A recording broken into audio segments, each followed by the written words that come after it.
அன்னை தமிழ் பேசும் அன்பு உள்ளங்கள் அனைவருக்கும் அன்பான வணக்கங்கள். முதலாவது வரன், இவங்களோட பெயர் வர்ஷா. பிறந்த தேதி 9/7/1999. இவங்க எம்எஸ்சி கம்ப்யூட்டர் சயின்ஸ் முடிச்சிருக்கிறாங்க. தனியார் நிறுவனத்தில் மாதம் 12,000 ரூபாய் சம்பளத்தில் வேலை பார்க்குறாங்க.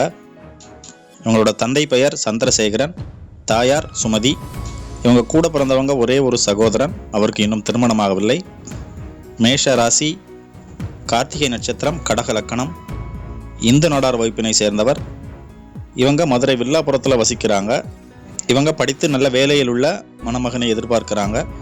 சகோதரி வர்ஷா அவர்களுக்கு அவர்கள் விரும்பும் வகையில் வரன் அமைப்பெற்று வாழ்வாங்கு வாழ மனமார்ந்த வாழ்த்துக்கள். நீங்கள் இந்த வரனை தொடர்பு கொள்ள வேண்டும் என்றால் இந்த வரனோட அலைபேசி எண் விளக்க உரையில் கொடுத்திருக்கிறோம். நீங்கள் விளக்க உரையில் பார்த்து தெரிந்து கொள்ளுங்கள். மீண்டும் நல்ல வரன்கள் பற்றிய தகவலோடு உங்களை சந்திக்கிறேன். வாழ்க வளத்துடன். நன்றி, வணக்கம்.